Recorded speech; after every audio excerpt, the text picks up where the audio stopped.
Cuerda terciaria adosada a la secundaria, marrón como el polluelo del pájaro alcamare, con veta roja en el medio, en ese.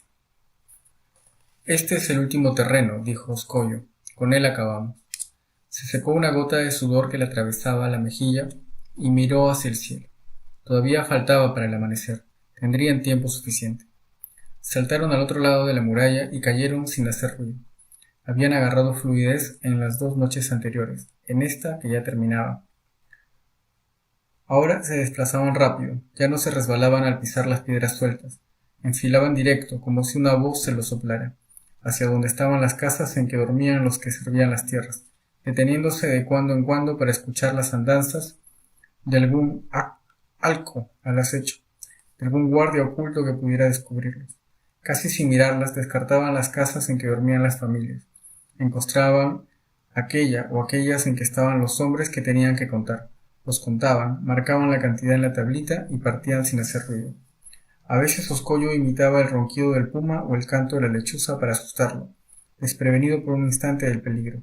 Si peligro había, pues la verdad era que hasta ahora solo se habían cruzado con un sonámbulo al que habían tomado por espantapájaros, hasta que le salió una burbuja de la nariz y con una llama escapada de su corral que les lanzó a cada uno su escupitajo antes de diluirse en dirección de la quebrada.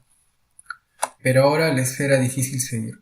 Este terreno era mucho más grande que los anteriores y crecía en él un licho espeso y bravo que silbaba como los muertos. El licho no solo les aterraba con sus gemidos, sino que les borraba los rastros del camino secreto. Siempre había uno que iba hacia la casa de los durmientes. Igual treparon por la lomada dando rodeos, buscando. Canchis no sabía dónde, pero sí cuánta gente iba a encontrar.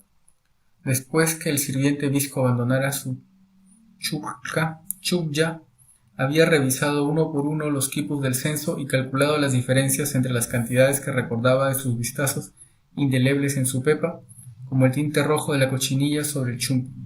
De los 56 quipus revisados, 22 tenían cuerdas con cuentas adulteradas, incluyendo a las de Acos Vinchos y al Pachaca.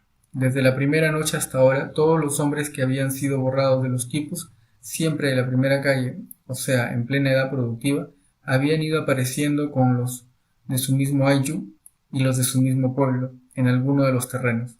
Todos menos los de 4 quipus.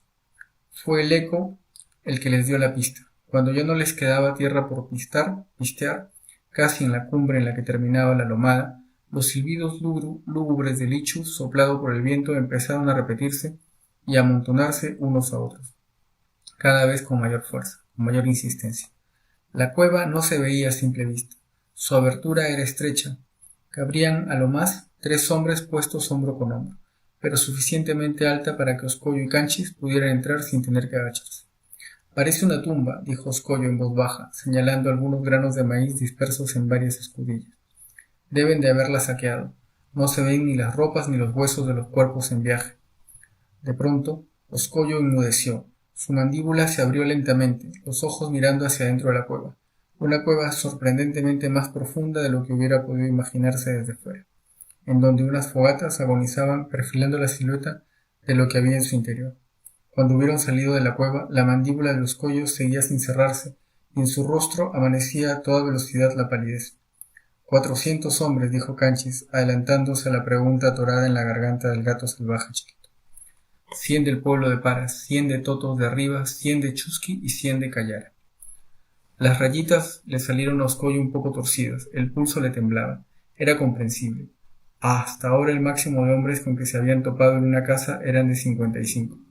Al mismo Canchis, que conocía de antemano la cifra que iba a encontrar, el corazón le había saltado en su pecho al ver a los hombres dentro de la cueva, apretados en sus mantas de dormir como piedras pulidas que van a ser colocadas en una pared.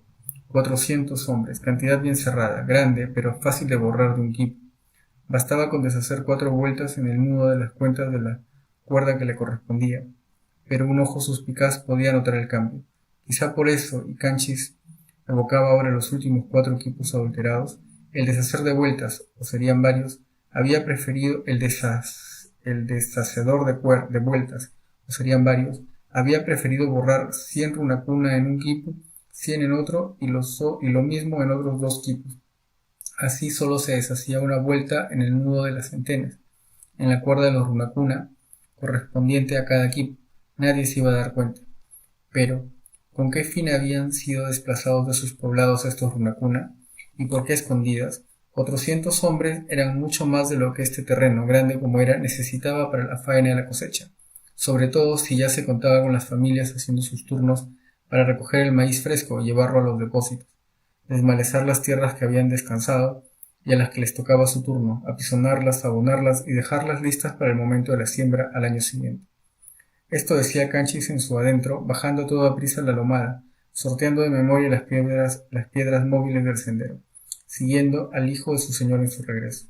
Pero, en lugar de tomar el camino empedrado que llevaba al palacio de Usco Huaraca, Oscoyo siguió por el desvío que daba a la orilla de la laguna de Comacocha, del lado del Magueyal. Apúrate, dijo el gato salvaje chiquito. Tenemos que llegar a la orilla antes de que salga el Padre Sol. No bien llegaron a la orilla, Oscoyo sacó de su bolsillo un cuchillo de fleje y se internó en el espeso magueyal.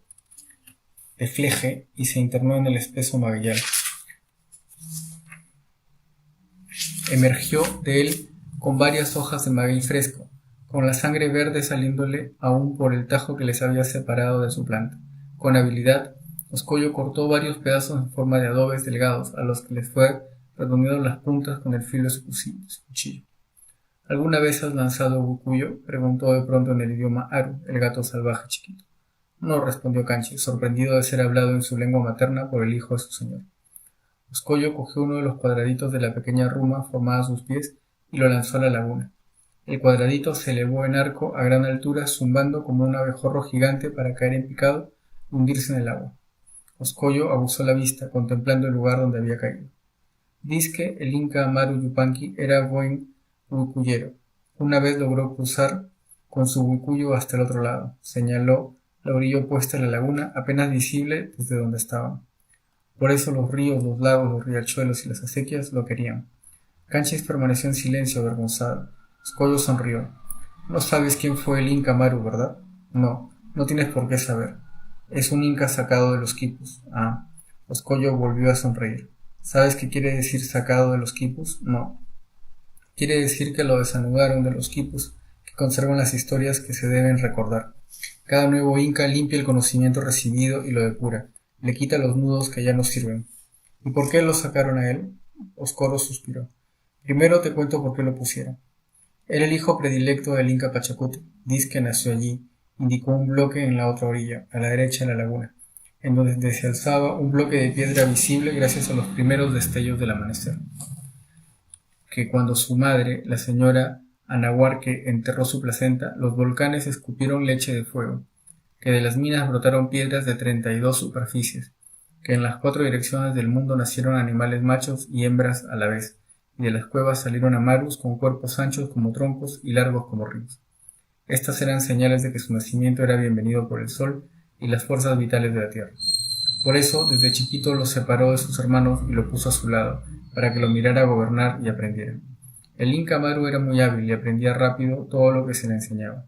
Se metía con todo su corazón en todo lo nuevo, pero le gustaba sobre todo las faenas del agua, la manera de juntarlas en los tiempos de lluvia, de recogerla en las cumbres de los nevados, de arrearla por canales y andenes para que saciaran mejor la sed de los terrenos por donde pasaba.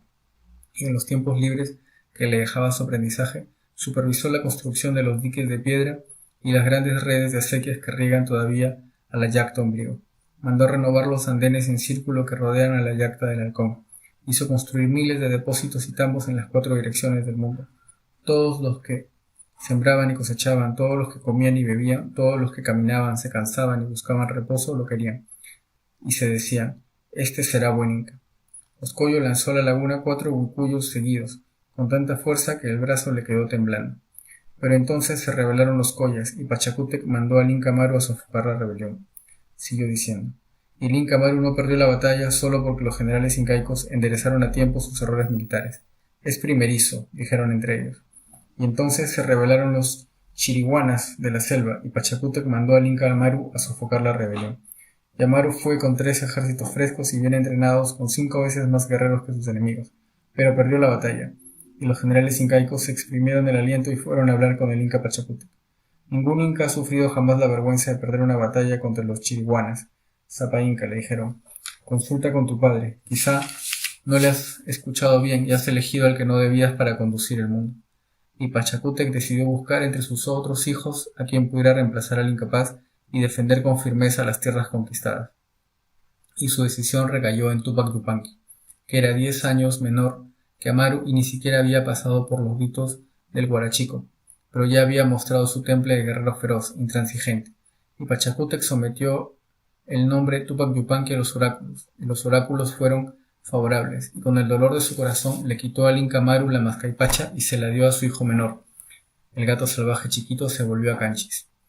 ¿Qué crees que hizo el Inca Amaru cuando se enteró? No sé. El gato salvaje chiquito sonrió. Lloró, pero no de tristeza, sino de felicidad, porque se había dado cuenta antes que nadie que no tenía aliento de único Inca. Le gustaba construir canales y andenes, planificar yactas nuevas o reparar las que ya habían. Le gustaba diseñar nuevos tambos y edificios, pero no sabía ni quería saber de las artes de la guerra. Y sin que su padre Pachacútec se lo pidiera, fue con su mujer al Coricancha, donde su hermano hacía sus ayunos preparatorios y le hizo su mocha. Toda mi vida estaré a tu servicio, hermano, le dijo. No mintió. Amaru fue leal a Túpac Yupanqui hasta que dejó de respirar. Tanta fue la confianza de Túpac en él que le confió la yacta ombligo todas las veces que se ausentó para hacer sus movimientos por sus tierras. Y Amaru confió la defensa del Cusco a los mejores generales de su padre mientras seguía construyendo depósitos y tambos.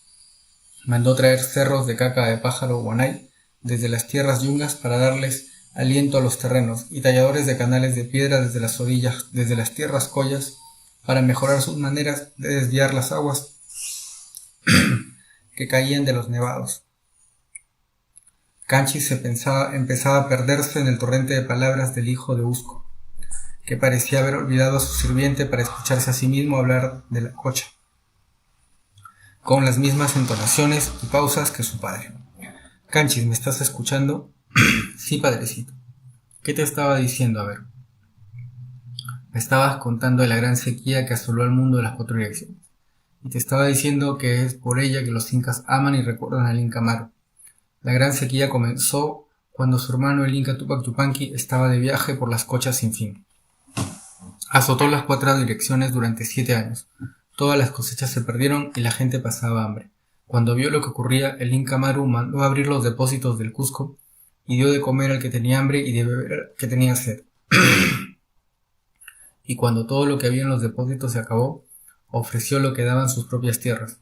Fue entonces que vino la maravilla por la que todos lo recuerdan. Durante toda la sequía sus tierras siguieron produciendo, sin que las nubes soltaran una sola gota de lluvia. Siguieron dando su papa, su maíz y su oca, hasta su pasto para que comieran los animales, como si tuviera pacto con las aguas del mundo subterráneo. Y cuando por eso quisieron adorarlo como huaca viviente, el Inca Amaru se enojó y lo prohibió, y esperó que regresara su hermano de su viaje para retirarse para siempre a vivir solo en sus tierras y hacerse olvidar. Dicen que fue ahí donde murió, en humildad y rodeado solo de los suyos. Oscoyo miró largamente hacia donde había caído su último huicuyo, con el ceño fruncido, parecía un adulto atrapado por error en un cuerpo infantil.